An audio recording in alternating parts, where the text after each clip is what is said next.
Balimao Anyakuma, très urgent. Balimao, Maliens de diminer bébi. Courant teke keleme ka Malien bed dusu kasibi. Maliens, nous de fana alaka tien bangi. Mena Maliens ka dusu makasi ira aula. Ko courant erete ka soro blé. Essentialité ka soro blé. Maliens be dibi la. Courant be soro clé kono ere hakem na a ere mancha kosobe. Mena bela jere ira la. Ko menda e menti la de. Mogo diminer bébi de. Maliens, nous de fana tant que do de be ka milliard ou chouin. Jamana tika tanya fe au nanga janga nu an yor la je folo mi ka siga na jago ka siga tere so ka siga na mi ne kenege nyen mi ka boro na te so to babu mingulu ata risu fe no risu tite kurangla na wala ni mudede ka dama wala ni electricité se mi no ka dama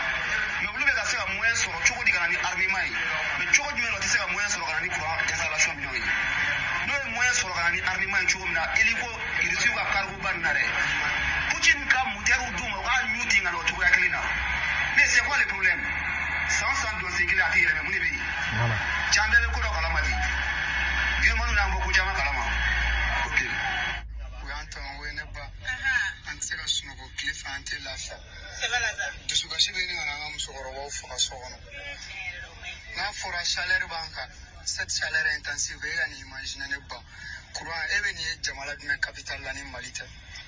Na kuma na ko malon me to bota era ta ro anga dirigeant no from fan de la wa kanga waru shanga tu dana e doro uga ga ala kama uga ko la je ko wala setru negative mo ko shilabli dira be ko ramete ga fo president e de la president ora tigele na fora fanda on eta be tigele fama fo eta de tigele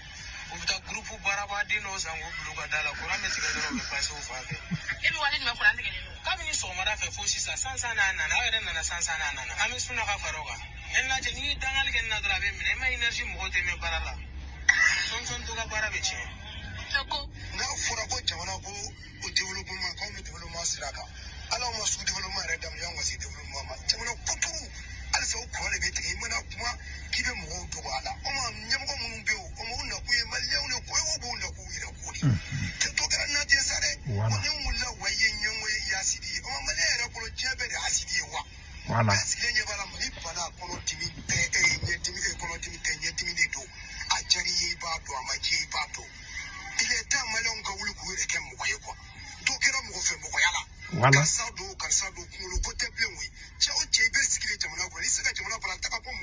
Abana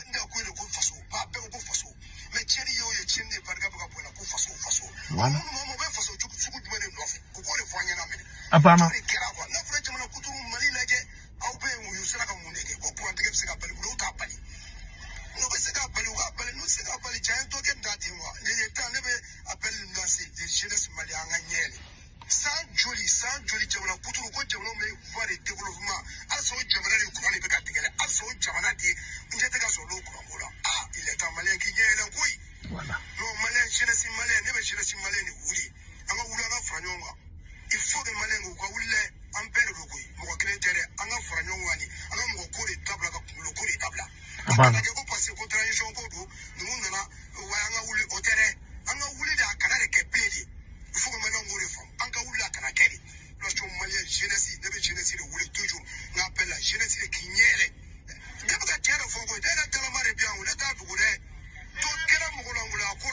Voilà. Tiens la meilleure na bibina. Amesu ni fauna sungolo besena. Amta misiru ni fauna anta sura kura irati. Fire pressure mamira ga tla tini ni fauna. Tawi sofana meta amta sura ya kurante so dumbe. Abela jele kuma bela jele meni mabo sego tungara dade. Ala ka tien bangi. Nyo de fo ni Assimi Goita be ka Mali jo tien de ka ala sungolo baina. Nye machien ala ede masaka masa sungolo bana ni Assimi Goita be ka Mali jo tien de ka ala ka Assimi Goita sangorota ala ka Assimi Goita ka kalamene ni mo ngo ka nyete da Assimi Goita ka ala ko tigi malu ni mo ngo ka be fa ka Assimi magosa ala ko tigi magosa na ka soro Assimi be ka Mali jo tien de ka zombe ka mine shwani te ka ke namara te ka ke jamfa te ka ke ko Assimi tlelendo ka be ka ikle Malien nge ala ka Assimi sangorota men Assimi be ka Malien jamfa de ala ika Assimi lebu ika lebu ika keye ko fly billahi tallahi be ka foko amina rabbi inde harala duwawi ninde yere wolo duwawi na Assimi be cheka ala ka sangorota na be ngalunga ala ka lebu kuma be bana pew nete kuma bere faruka Malien anga mali na folo be ka taka di sunguru baw de ma surasu sunguru a be milliardaire anga jamana marché de be tla surasu sunguru du ñogonche anu so mo du ñogonche Mali gouvernement bora ko milliard bisegi chouena ko fo Mali télévision na bela jele ñoye moko kelema mine ka don kasula debi asimi nana jone mine ka don kasula kay choueni ke nu ni mo min commando yede ou ben galon tike ka norela ke choueni ke depuis asimi kera président ye jone mine na kay choueni ke ka jugera na me moko fona juger aya juger publiquement na asimi dalina bala ka be ka corruption kele akab zone mine ako juger publiquement n'a beau juger akabo Mali télé là Mali radio la beka yi atise ka ke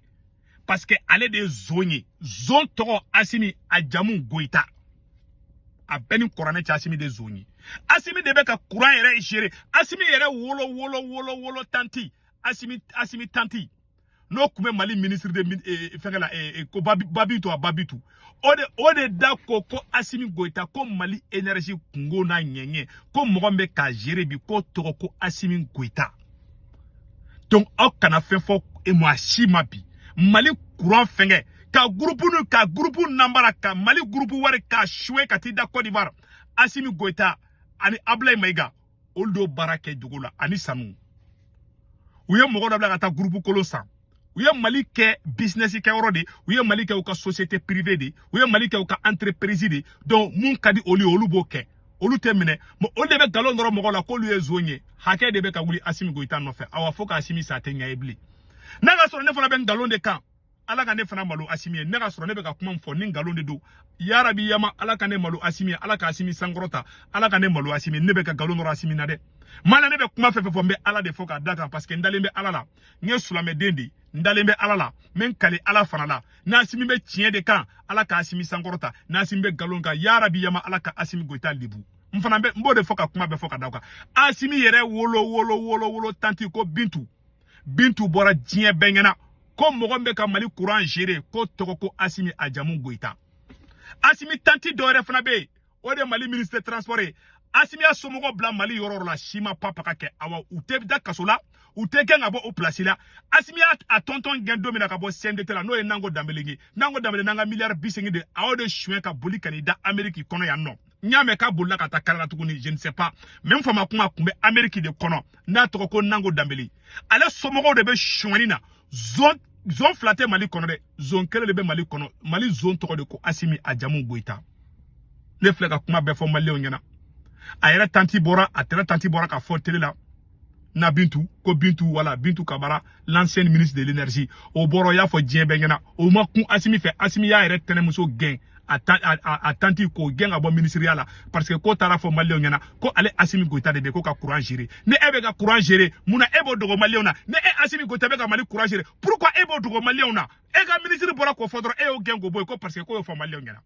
ate ko fo ike jeliaka ni dalebe mogombe ko mogombe ka kurita ke ela ni dalebe mogombe ko mogombe ka Mali na folo chouin mogombe nu mindele mi bolo nu be kasola ake ala kama ko juger publiquement ikabo Mali tele la ikabo iba doni yoro la ko ninte manyana mayi Mali be delengan deun de bolo danga deun de be ka Mali mara